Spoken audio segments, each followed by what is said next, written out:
All right, folks, it has been hilarious the last 24 hours watching Republicans in a tizzy over the indictment of Donald Trump yesterday by a New York grand jury. Now, what he has been indicted for, we do not know. There's speculation is tied to Stormy Daniels. CNN is reporting it's 34 different charges. We don't know that as well. Of course, based upon what we've seen reporting, Trump may very well be turned in on Tuesday. Secret Service has to bring him from Florida. There have been coordination between the Secret Service and the office of Manhattan DA Alvin Bragg. And so we don't have any of those details. What we do know is he has been indicted. And so the question is, what does this mean? Joining us right now is William Roberts, the Managing Director for Democracy Policy, the Center for American Progress. My panel, Michael Imhotep, host of the African History Network show, Kelly Bethea, communication strategist, Xavier Pope, host of Suit Up News, owner of the Pope Law Firm. Glad to have everyone here. William, I'm going to start with you. Here's the thing that I find to be incredulous.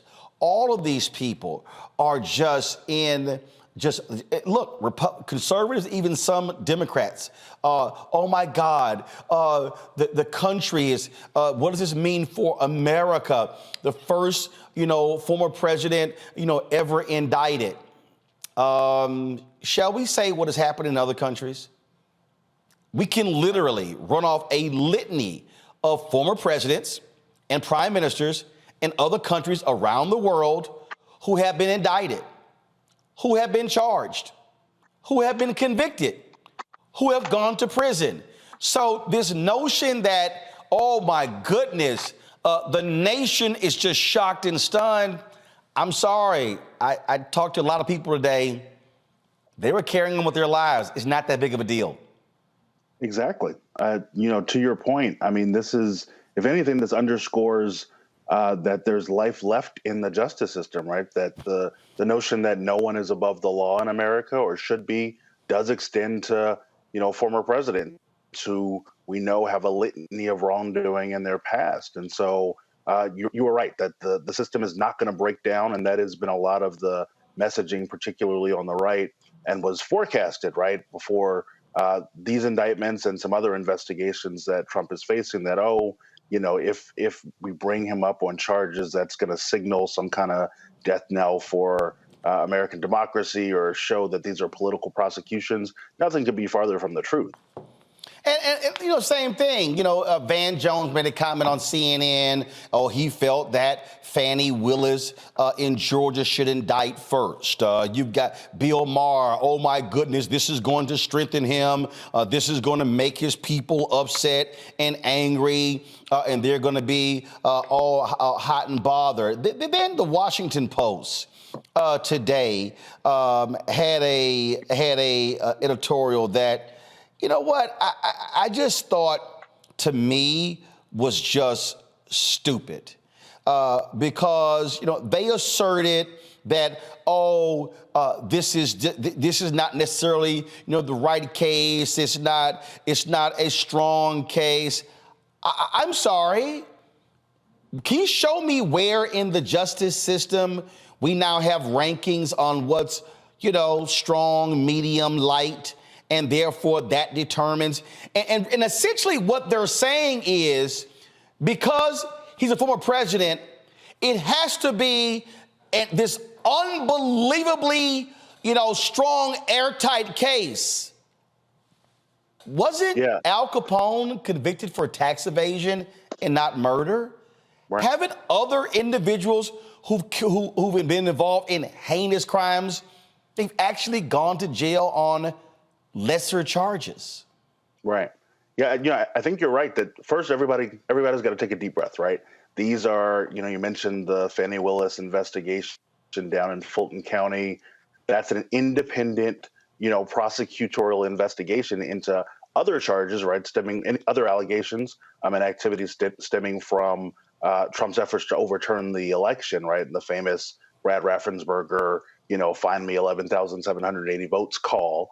That's a separate investigation, also separate, right, from the special counsel Jack Smith investigation, which is looking at the broad range of January 6th related the crimes related to the January 6th attack, and also investigations of Trump's activities to overturn the election everywhere, right? And so the notion that one case going before the others strengthens or weakens the other, I think is a fraught one, because these are independent investigations. Your point is correct that you bring charges when cases are ready to be brought, right? And so we know the clock and the timeline that's going on in Georgia.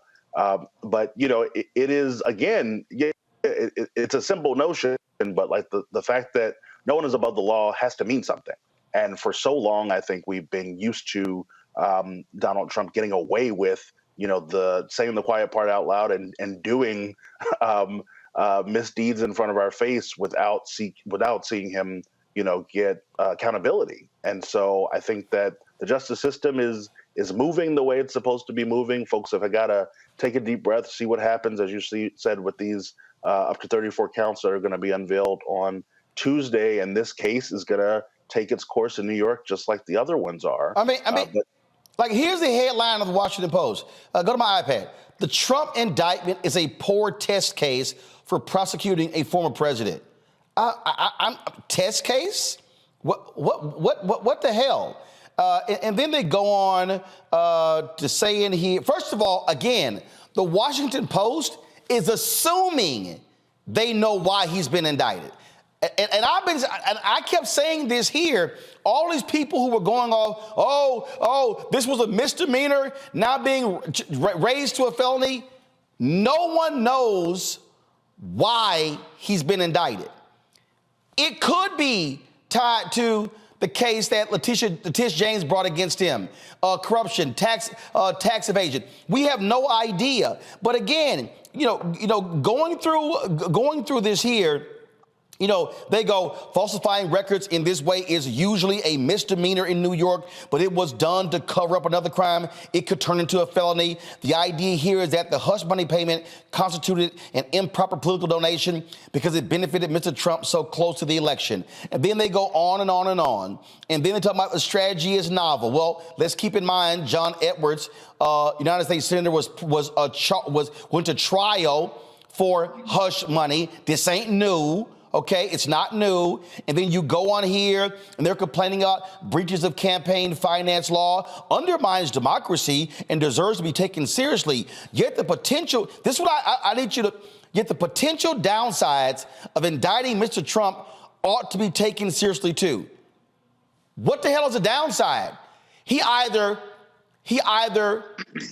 shows he's innocent or they find him guilty beyond a reasonable doubt. Here's the projecting that I'm bothered with. This could split the country. Already split. Just check the last 6 presidential elections. And this is just grave because, it's flimsy and another prosecutor down the road could do the same thing against Biden or some other Democrat. Well, if a Democrat broke the law, then you should pay the penalty. That's why it's called, above the Supreme Court, the sign says equal justice under law. Exactly right. One should not prejudge what's in there, right? We will find out more this week. But what we know is that in New York, an independent prosecutor found enough evidence to be able to bring to a grand jury made up of regular citizens who decided that there was enough to bring an indictment, right? Yep. And that's how our justice system works. That's how it works against any citizen of this country, and a former president is no different. And it sets, you're correct, the exact opposite and more dangerous precedent, right? We know through the years of Donald Trump and the investigations that have gone on about the way the Department of Justice sees and doesn't see bringing cases against presidents, and that's a whole nother sort of can of worms. But this notion, right, that there is some kind of mysticism in the office of the president or in the person of a former president who may have committed a crime has to be dispelled. Yep. We have a system of laws, and Donald Trump is not above them. And that's why this last paragraph, public perception and political strategy shouldn't dissuade a district attorney from bringing a solid case, but neither should they persuade him to bring a shaky one. This prosecution needs to be airtight Otherwise, it's not worth continuing. The Washington Post editorial board, folks, has no idea what the indictment is, has no idea what the evidence is. So how in the hell can you call something shaky and you don't even know what it is? William, we certainly appreciate it. Thanks for joining us. Thanks for having me. All right, folks, back to our Roland Martin Unfiltered video in just one moment. When you talk about blackness and what happens in black culture, we're about covering these things that matter to us, speaking to our issues and concerns. This is a genuine people-powered movement. There's a lot of stuff that we're not getting. You get it, and you spread the word. We wish to plead our own cause. Too long have others spoken for us. We cannot tell our own story if we can't pay for it. This is about covering us. Invest in black-owned media. Your dollars matter. We don't have to keep asking them to cover our stuff. So please support us in what we do, folks. We want to hit 2,000 people, $50 this month, weighs $100,000. We're behind 100,000, so we want to hit that. Y'all money makes this possible. Check some money orders. Go to P.O. Box 57196, Washington, D.C. 20037-0196. The Cash App is $RM Unfiltered. PayPal is R Martin Unfiltered. Venmo is RM Unfiltered. Zelle is Roland at RolandSMartin.com.